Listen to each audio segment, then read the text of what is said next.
all very dramatic. Oh! Need her right in the stomach. I think that's unnecessary violence. Oh! Backhand the child! So very rude. Oh, you punched my tit. Ouch.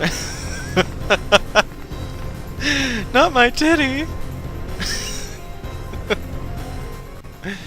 Hey, that was pretty good.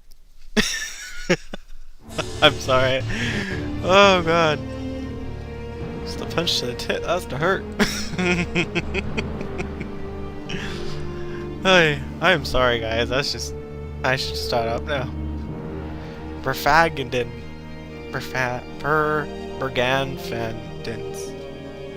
I can't say the word for the life of me.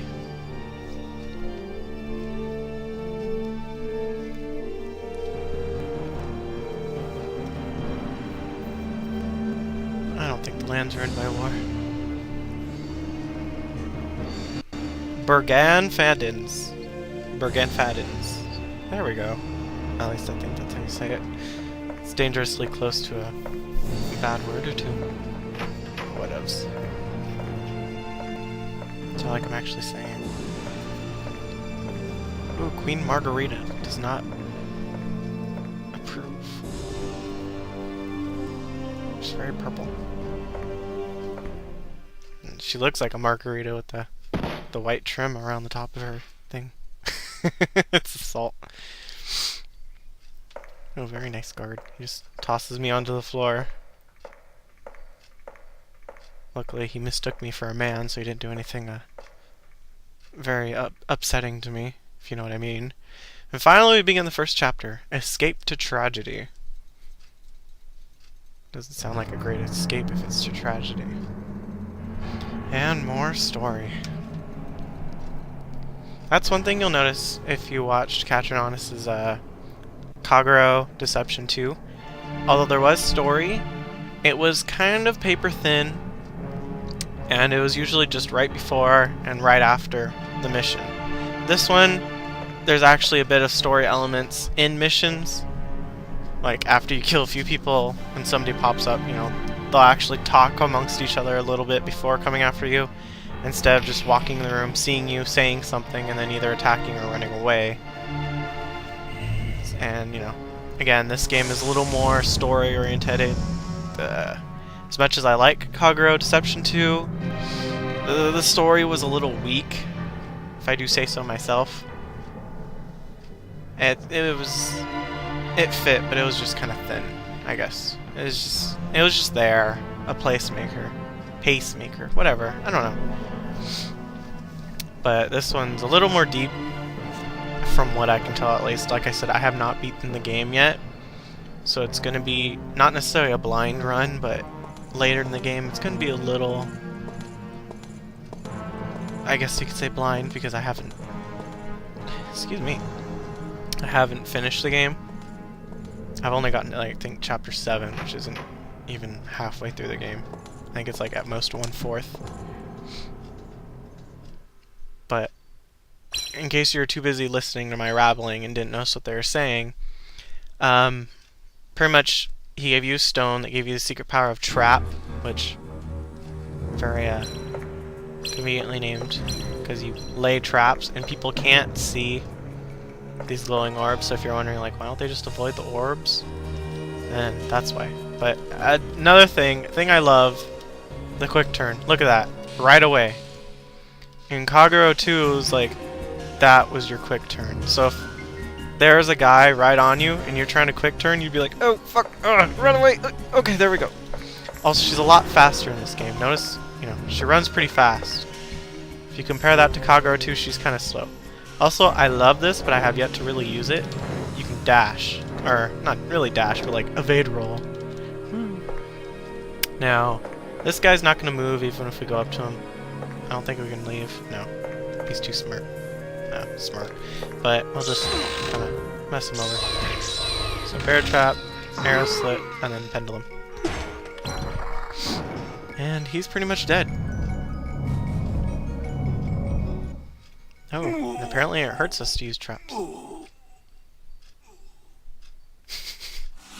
That's another thing. The death cries are a lot funnier in this game. There's so many of them.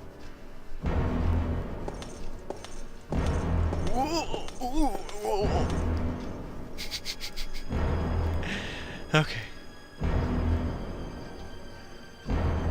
So now I gotta kill this guy. And normally, the first time I played, I just killed him in this room. But I found out an even more entertaining way to kill somebody. Because as far as I know so far, this is the only time you're in this map. Because after this mission you leave. But there's actually another trap in this area you can use against them. Oh, look, a little tramp. And this guy's not too threatening, so we can just run past him. And now what we want to do is, you see that thing? That activates traps around the area, which is also a new thing from 2. They still had traps in the area, but you had to activate them yourself. Like, use a trap that activated other traps, which sounds a little silly. But in this one, you can just push switches. Well, you can either push them or use a trap to push them. So what I'm going to do is I'm going to trap him in here. And then he'll come for me. Oh no, what is he going to do? Oh, no, I got him.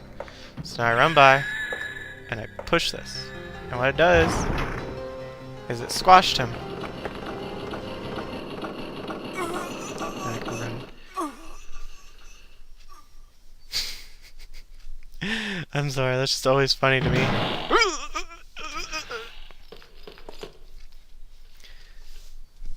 So now we escape.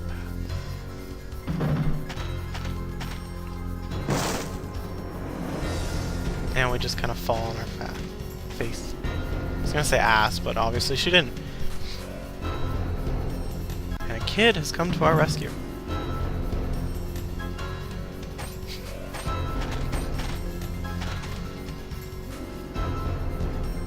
Stop it, you!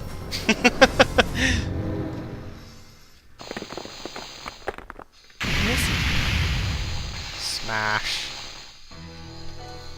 And he's dead. And then we meet Albert.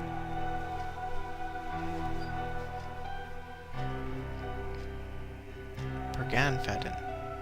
Sorry, I'm gonna practice that word every time it comes up, just because every time I see it, I'm like, what?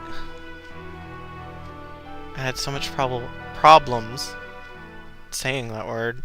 Obviously, I'm having problems speaking as it is.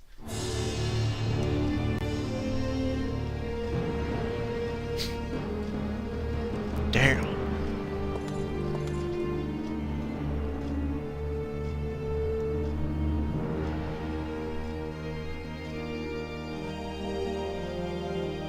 You know, I find that funny that he tells them, bring her back alive, but when they come after me, they try to kill me. And that is a mission clear.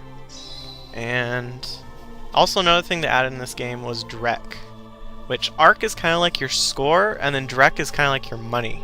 Which in the not the first game, I don't know about the first game. In Kagero, second one, Arc was kind of your score and your money.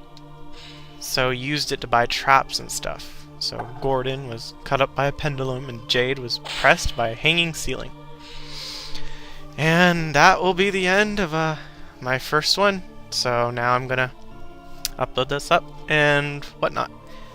So next time, we'll start mission 2 and see all the story. Oh, and also I got no damage clear. Woot. Which isn't very hard for the first one, considering the first guy doesn't even attack you, and the second guy is pretty easy to get by. But anyways, I can still feel glad for myself, so yeah.